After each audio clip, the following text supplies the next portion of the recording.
Oh, what's up, guys? Yep, back early. I'm going to tell you why, then we're going to get on to business and stuff. Because, yeah, there's going to be a few changes and stuff, right?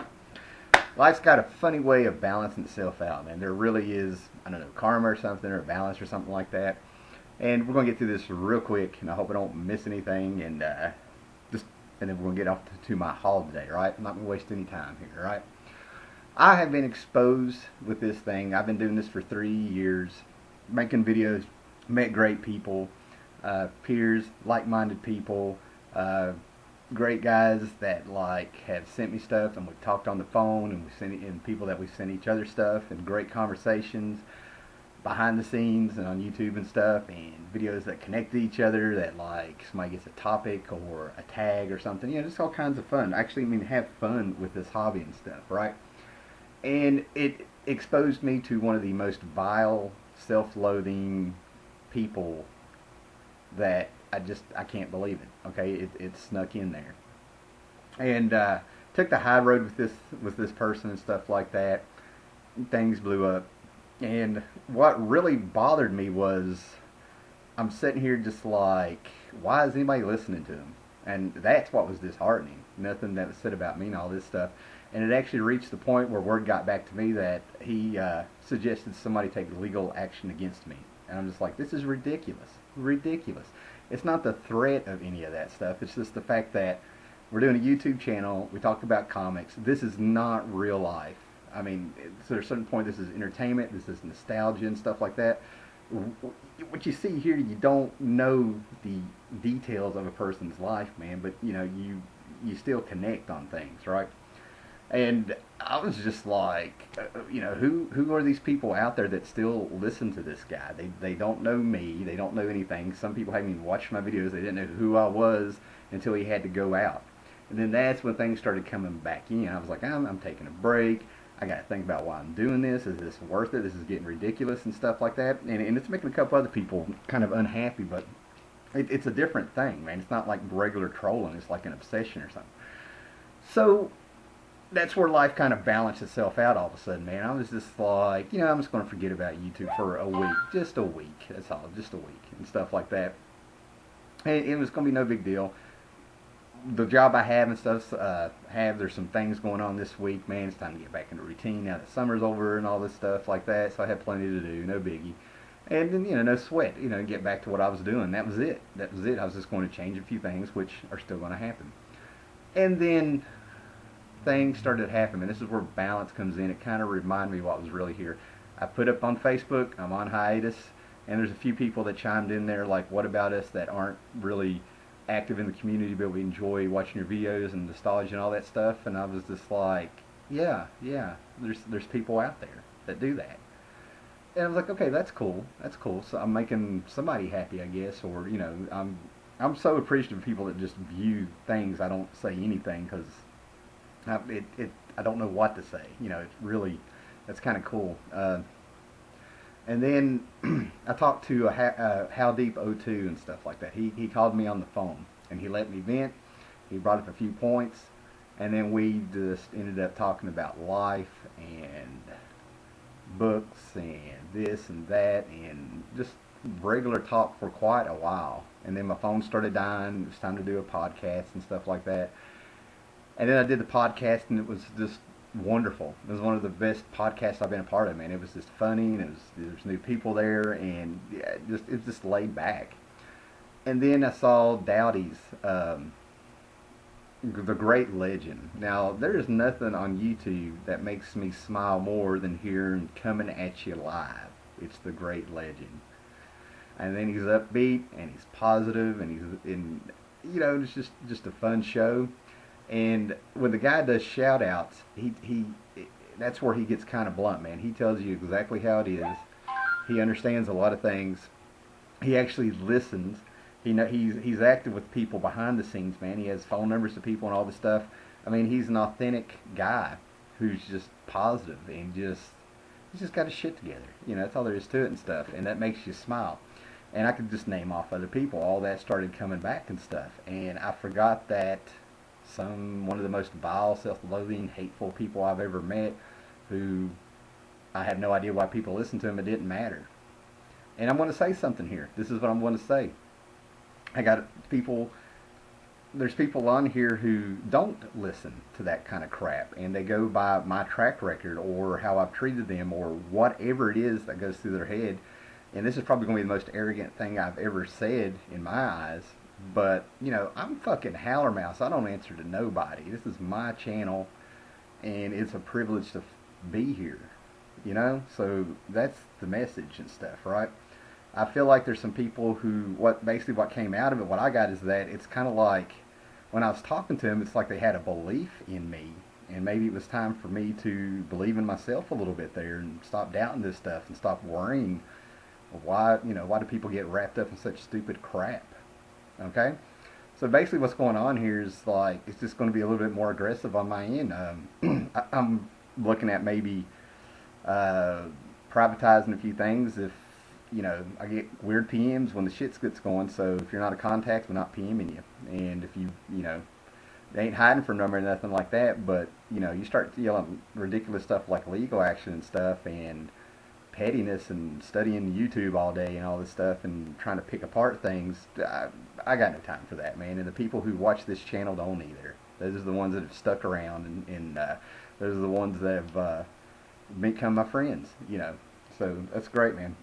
And the Great Legend just did a video where he hears, man. He listens. You know, he gets it. And, you know, he's one of the, oh, man. I mean, it's just, you know, between How Depot 2 and the Great Legend, you know, the last couple of days and stuff like that, you know, it's been awesome. And then there's other things that happen, man. One of my friends saw my video on the 80's and stuff like that, 80's movies out of my collection and stuff.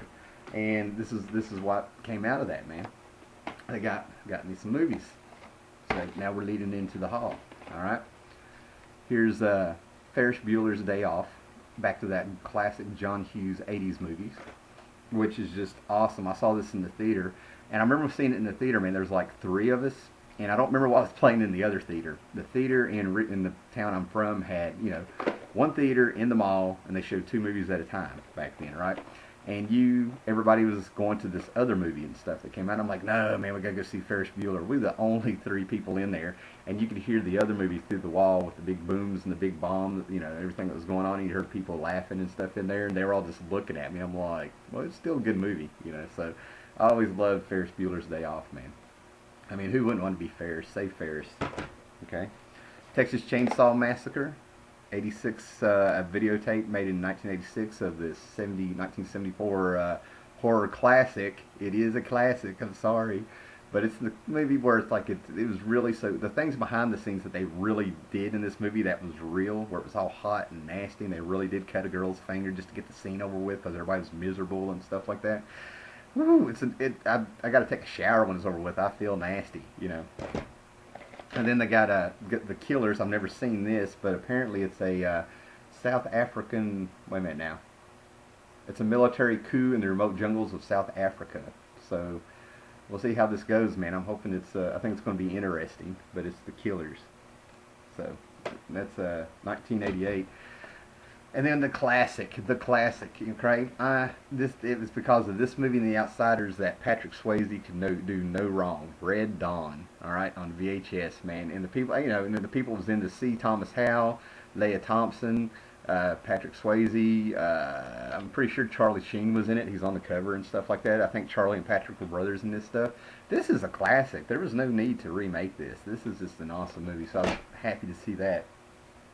Okay, so then I went out with a friend today and stuff like that, and you know, just life as usual and stuff, and ended up stopping at some like a little antique store that I didn't know that was here. It's kind of like when I go south, I just go like maybe 10 or 15 minutes, and if I had gone maybe, I don't know, 10 more minutes down the road, just on the side of the road, it's like this nice antique shop. It's got storage buildings, and they had some awesome, great prices on everything. Usually you go in these antique shops, man, it's just like unreal, right? Like, you know, some of the prices they had and stuff. And here's what I got in there. Everything here was $2 a piece. Everything, right? So I got me two CDs.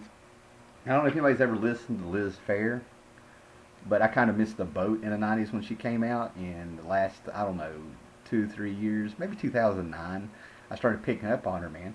Got these CDs that are like brand new of Liz Phair. This is Whip Smart for $2. Then I also got her '98 release, white white chocolate 8 space egg. All right, and check out her stuff. You know, really good, really good. And then here's what really blew me away, because they had the sign up: CDs, DVDs, $2 a pop. And I saw these, and I went up to the lady, and I'm like, "Are these really $2?" And she's like, "Yeah, everything on that shelf's $2, right?" An unopened, and it was probably from Black Friday for $10, since it's got that promo, the pink. You know, I don't know how much it is. Okay, this is the complete season 6 unopened of Bones. Okay, the TV show Bones. All right, season set, unopened. And then they had these. Now, I've never watched this show. I've never clicked on an article talking about how Kickstarter helped make a movie or whatever is going on, and apparently it's had a cult following.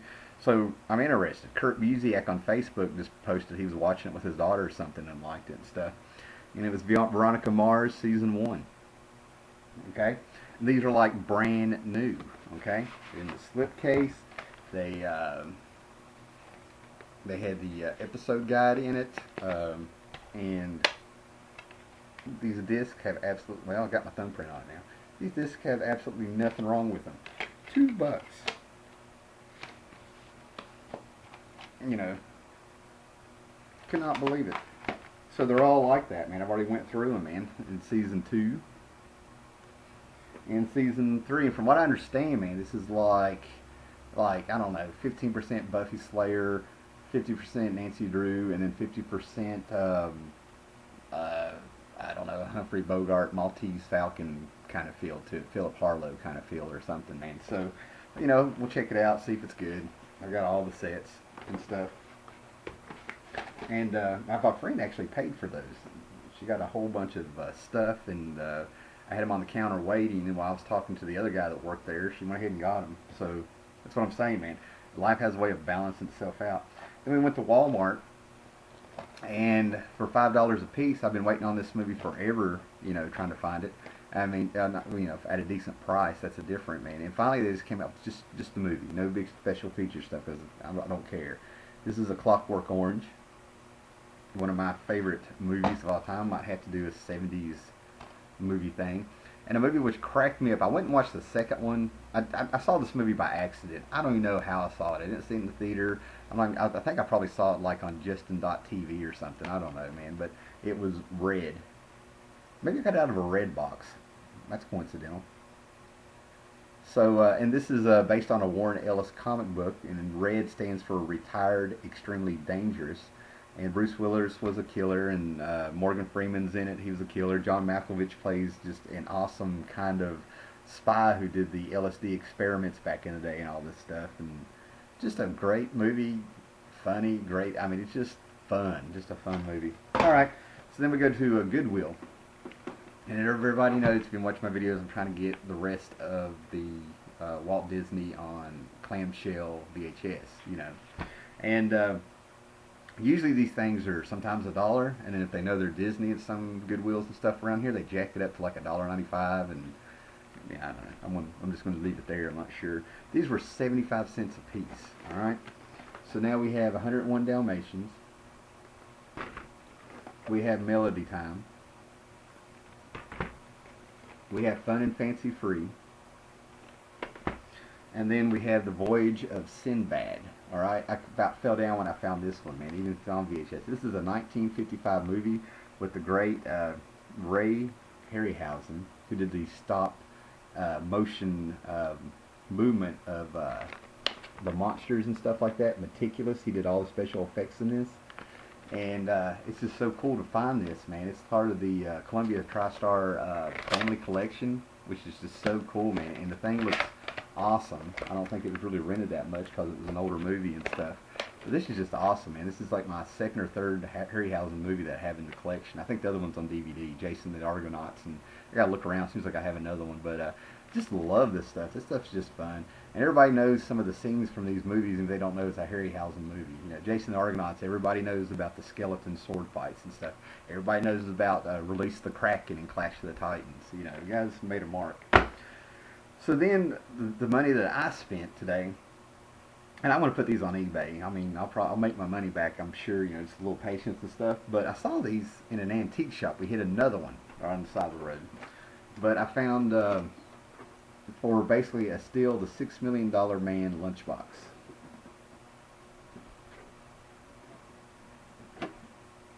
Right? Okay. And it's got a thermos in it, but it's not the one that came with it. But this one, these things are in phenomenal shape. They're not dented up. I think the rust is to a minimum. They're not all scratched up. The Bionic Woman. Now, the $6 million man one, I think this came out in '74. This one's doesn't have a date on it, but I'm pretty sure it's '77, '78. It's around the time that I started kindergarten. You know, just to tell on myself there.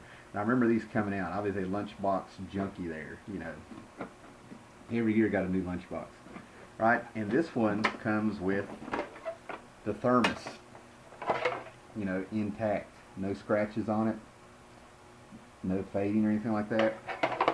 And I'm not touching it, but you know, the lid's inside. And I'm leaving it as it is and stuff. So, probably be putting that on eBay and stuff. So, overall, a really good day. A really positive day. And just a lot of fun, man. Just a lot of fun. So, there you go, man. Have fun, and glad everybody stuck around.